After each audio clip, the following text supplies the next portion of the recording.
on some. I feel a little exposed, like the call is coming from inside the house. Oh, hey! Hi! Wilma Fingerdoo here with the Fingerdoo review of RuPaul's Drag Race Season 9, Episode 4, and all I can say is, Jorge, drink me! Ooh, what is this? It's warm. It's a hot toddy. Oh, in honor of the bedroom theme for the runway. Wow.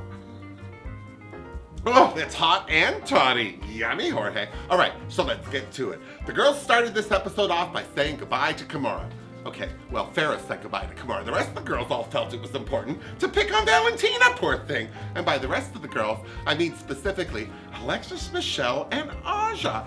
I don't understand why either of them felt the need to tell Aja that the judges got it wrong. Here's a newsflash for you, Alexis, Michelle, and Aja. The judges got it right. It's their job. Doesn't matter if you agree or not. It's their job to tell you what they think. Your job is to suck it up, buttercup. They judge you, and then you either improve or don't. Now, one of the things that I think's bothering these two girls is that Valentina doesn't really need to improve. Even going down the runway in that leotard, she looked heads and shoulders and golden curls and spiky eyelashes above those other two girls. I mean, seriously. Aja in that cloudy, volcanic, ashy face makeup disaster shouldn't be judging anybody, especially when they got picked higher up the food chain than they were. Seriously. But before the girls could rip Valentina too much of a new one, there was Ru with this week's main challenge. The girls had to do morning television. Ru separated them into teams. Well, she separated them into captains. Trinity, because she won last week, and Aja, because she didn't get kicked home. Now, I have to say, if you're ever picked last for anything, get over it. Seriously, if you let people know it bothers you that you're picked last, well then everyone knows that it bothers you.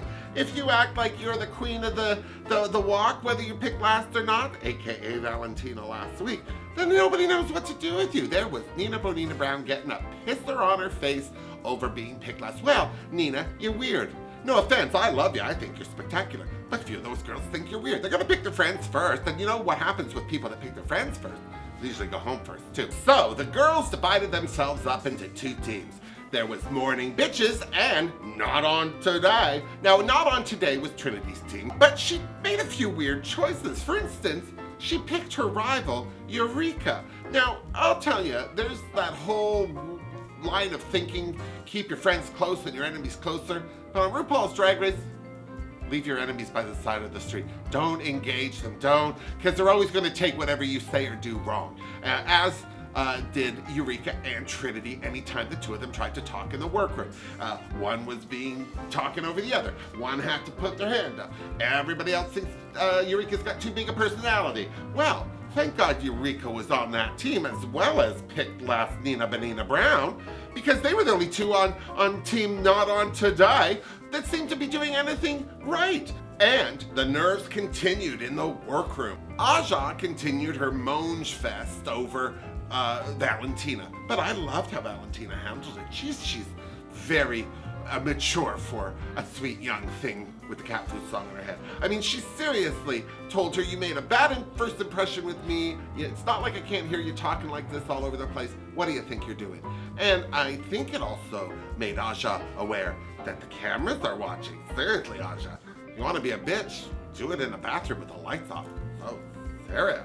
And poor Eureka and Sasha got into it, mostly because I think Sasha Velour's overly sensitive and Eureka's not. She made an eating disorder joke, and poor Sasha Velour saying that she's been accused of having eating disorders.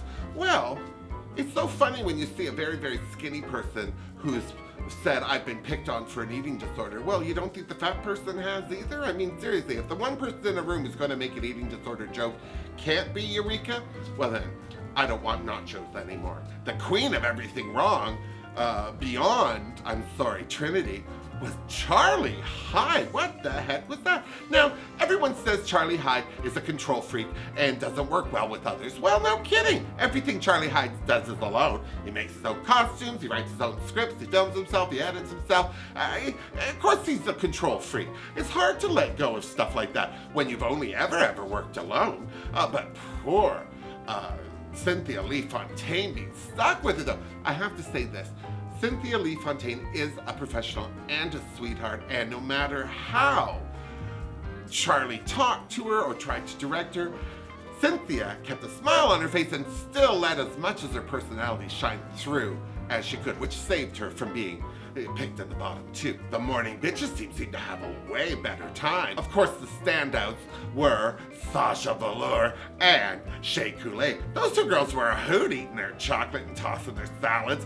Who'd have thought? They just got on like a house on fire, God bless.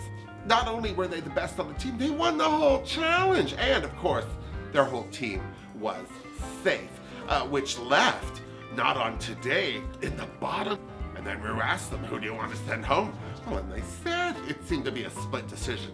2 picked Trinity, 2 picked Peppermint, 2 picked Charlie High. It was a no-win situation whenever anyone asked that question, and it was no truer than when Rue asked Eureka. Because here's the thing, even if Eureka thinks that Trinity should go home because she sucks, they're mortal enemies.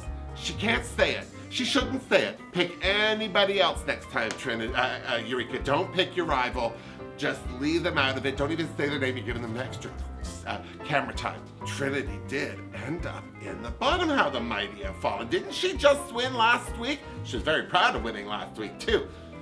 But there she was at the bottom with Charlie High. Now, Charlie High, we pick on girls for not being able to sew on RuPaul's Drag Race. We say it all the time. Well, I think the same should be said for lip syncing. Shame on Charlie Hyde for not lip syncing. Yes, okay, he's making money on YouTube. Sure, she's a superstar in Britain and all that jazz, but seriously, if all she did was come on RuPaul's Drag Race to promote herself to a larger scaled audience, I would at least have the courtesy to learn a lip sync or two, but do something. At first, when Charlie wasn't performing for the Lip Sync for Your Life, I thought it was because she was on those 12-inch stiletto heels, and she could break a hip just putting those shoes on, never mind falling off them. But no, she walked on them like a pro. She just didn't want to lip sync. But I have to say this about Trinity.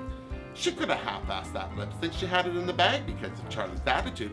But no, she threw it down, and she threw it down hard. If she is ever going in the bottom ever again, those other girls are going to think twice before they let her lip sync against them. I'm serious. Well, now there's only 11 girls left. Who do you think's next to go? If Aja doesn't dodge a bullet next week, it could be her. But she's got a fierce lip sync. She could be able to save herself if she's in the bottom two again. Who could she be in the bottom two with? Well, we're just going to have to tune in next week to Out TV and Out TV Go to find out. And then when you're done, come on back and see me, and you and I will compare notes. Till next week, miss me! Mwah! Seriously, Jorge, we should do shows in our pajamas more often.